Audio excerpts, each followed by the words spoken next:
네, 안녕하세요 여러분, 더할입니다.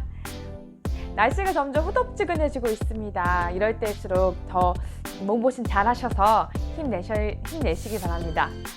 오늘은 강제집행 이야기를 해드리려고 합니다. 제가 강제집행 이야기를 해드리기 전에 그 순서를 말씀드리는 게 여러분들한테 좀 더 좋은 팁이 될 것 같아서 그 순서를 말씀드릴게요. 이제 강제집행을 신청하기 전에 인도명령을 먼저 신청하게 되는데요. 인도명령 같은 경우는 제가 직접 신청하진 않았어요. 잔금을 치를 때 은행에 보통 경매는 대출을 받잖아요.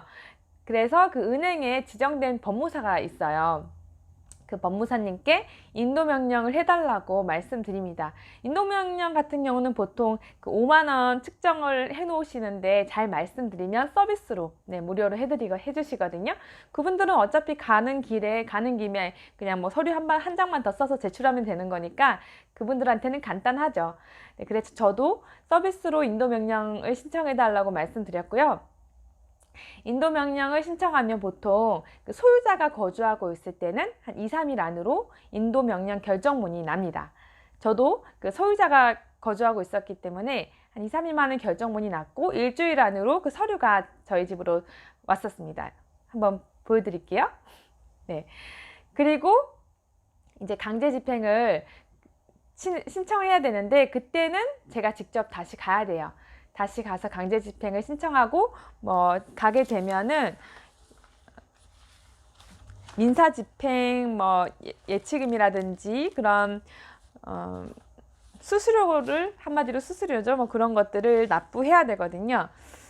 그것도 제가 집행관 보관금도 있고 제가 몇 번을 납부한 영수증이 있거든요. 그런 것들도 한번 찍어서 이런 것들이거든요. 네, 찍어서 한번 보여드릴게요. 이런 것들을 이제 금액을 지불하고 이제 송달을 하게 되는데 강제집행이 오래 걸리는 이유가 채무자가 일부러 또는 사정이 있어서 보통은 이 송달을 했을 때 이 서류를 받지를 않아요. 그래서 오래 걸리는 거거든요. 처음에 일반으로 보냈다가 그게 도달이 되지 않으면 특별로 보냈다가 또 안 되면 야간으로 한 번 더 보내고 그런 식으로 해서 한 2번 정도 저는 보냈거든요.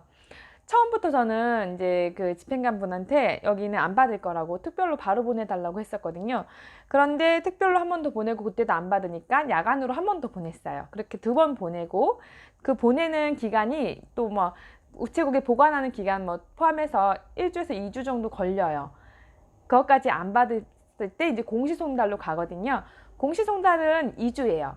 2주 정도 공시송달을 했는데도 그 채무자가 연락이 되지 않았을 때는 강제집행을 결정문을 또 받게 됩니다. 저도 이제 그렇게 강제집행 결정문을 받고 이제 집행관님한테 전화가 와요. 그러면 집행관님께서 계고 날짜를 정해 주십니다. 저한테 그날 되는지 안 되는지 여쭤보시는데 저는 선택권이 없죠. 집행관분께서 정해놓은 날짜에 무조건 시간을 내서 가야 합니다. 그때 그 보증인이라고 한 2명 정도 데리고 오라고 해요. 그렇게 해서 이제 계고를 하게 되는 거죠. 근데 계고하는 날 제가 너무너무 입찰하고 싶은 물건의 경매 날이었어요. 제가 계고 날짜를 바꿀 수는 없잖아요. 그래서 저희 남편 회사 사무실의 직원분하고 이렇게 같이 계고하는 날 보냈어요. 집행관분한테 제가 급한 사정이 있다고 말씀드리니까 그러면 보증인 2명만 보내라고 하시더라고요. 그래서 그 남편하고 2분이 갔는데 끝나고 나서 이제 연락이 왔는데 엄청나게 심각한 목소리로 그 할머니는 나중내 하면서 누워 계시고 그 아저씨는 식탁에 커다란 식칼을 올려놓고 우직하게 그렇게 앉아 있었다고 하더라고요. 집행관 분들은 그러거나 말거나 그런 상황들이 몇 번 있었는지 모르겠지만 아무렇지도 않게 들어가서 이제 상황을 집행 계고장을 붙이고 그 계고장 내용을 설명하고 이렇게 나왔다고 하더라고요. 계고하는 데는 10분도 안 걸린 것 같아요. 네, 그런 상황이 있었어요. 그래서 그 명도업체가 있거든요. 그날 개고하는 날 집행관분이 오시고 또 명도업체도 같이 오세요. 명도업체가 오는 이유는 이제 강제 집행할 때 뭐 노무자나 차량이나 뭐 자재비나 이런 것들을 본인들이 견적서를 뽑아서 줘야 되거든요. 그것들을 그 상황을 보고 그리고 집안에 있는 그런 가구들을 보고 견적서를 보내줘요. 저는 이제 한 300만 원 정도 생각을 했었어요. 그 평수도 별로 크지 않았었기 때문에. 그런데 거의 뭐 500만 원 가까이 되는 금액을 견적서를 보냈더라고요. 거기다가 플러스가 되거든요. 동산도 경매에 넘어가게 되는데 나중에 동산 정리할 때도 돈이 한 100만 원 정도 드는데 그러면 700만 원 정도 제가 돈이 깨져야 되는 상황이었던 거죠. 아, 정말 머리가 아픈 거죠. 채무자분께 그래서 저는 계속 협상을 시도했어요. 하지만 채무자분도 돈을 먼저 주지 않으면 뭐 안 나가겠다고 하시면서 제 연락처도 다시는 연락하지 말라는 식으로 본인 알아서 하시라고, 할머니 있으신데 어떻게 할 거냐고 하면서 문자로 좀 협박을 하시더라고요.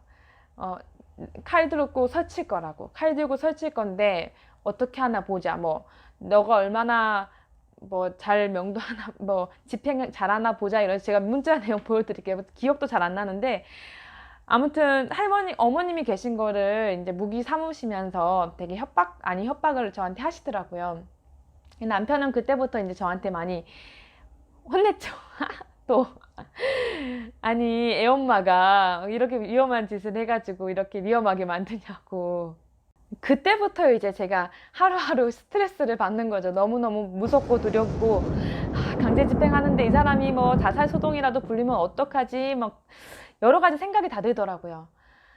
그리고 이제 근데 금액은 너무 비싸니까 또 저는 최대한 협상을 하고 싶었는데 이분은 말이 안 통하고, 그리고 명도고 금액이 너무 비쌌기 때문에 그 업체에 전화해서 왜 이렇게 금액이 비싼지 물어봤더니 노모가 계시기 때문에, 노모가 계신 경우에는 앰뷸런스를 불러야 된다. 앰뷸런스 비용이 얼마고 또 이 채무자 상태가 지금 안 좋기 때문에 어떤 짓을 또 칼로 이게 설칠 수가 있기 때문에 그 노무자를 8명 보통 하면 되는데 뭐 10명 정도, 11명 정도 쓰고 또 경호원까지 또 얘기를 하시더라고요.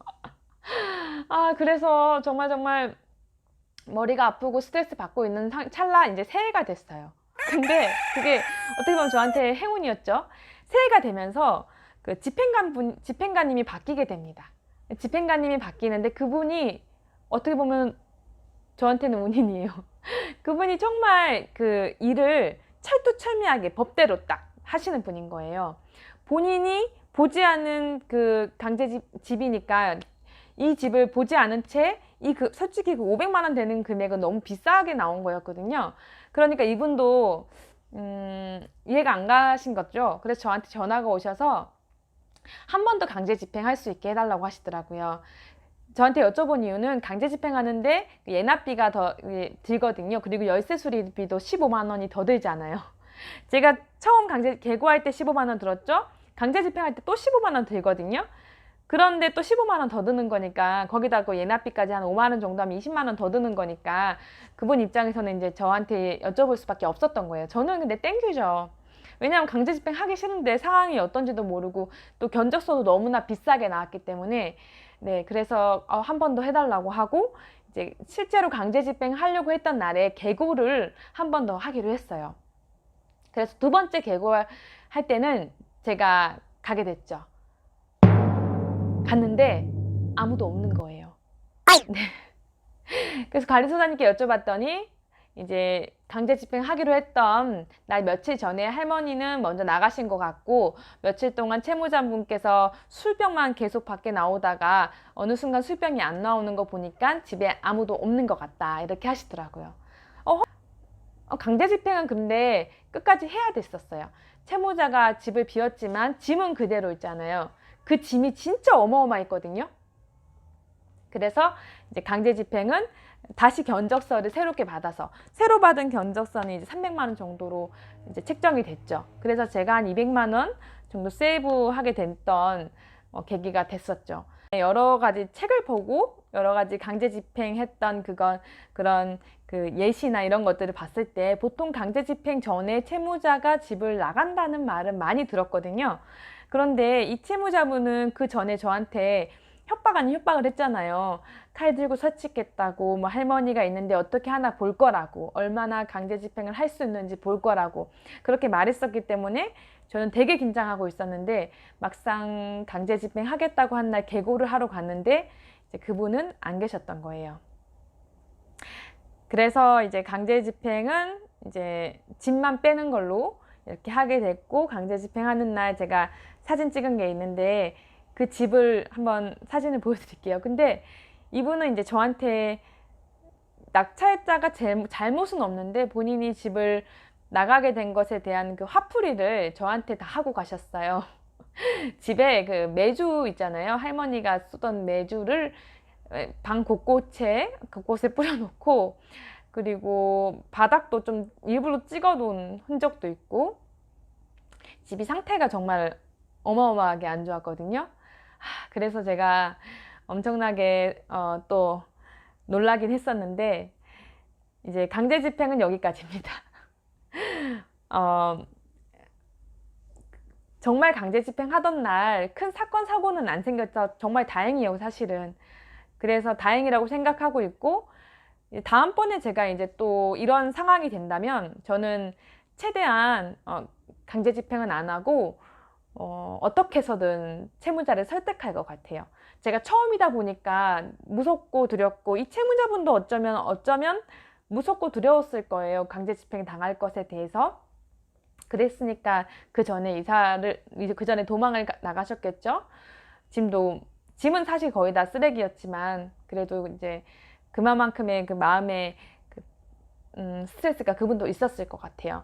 그래서 저는 다음번에 또 이렇게 어려운 명도 사건이 저한테 닥치면 저는 조금 더 여유를 가지고 채무자분과 협의하도록 이렇게 더 노력할 것 같아요. 여러분들도 강제 집행은 최후의 수단으로, 연락이 안 닿는다든지 뭐 그랬을 때, 하긴 사실은 방법이 없었어요. 저는 이분은 말이 안 통했거든요. 물론 제가 500만 원 먼저 줬으면 강제 집행 안 하고 잘 마무리됐을까요? 잘 모르겠어요. 500만 원 먼저 줬으면 500만 원 떼었을 수도 있을 것 같기도 하고. 아무튼 그렇습니다. 네, 여러분들은 어떻게 경매를 하고 명도를 하고 계신가요? 너무 궁금하네요.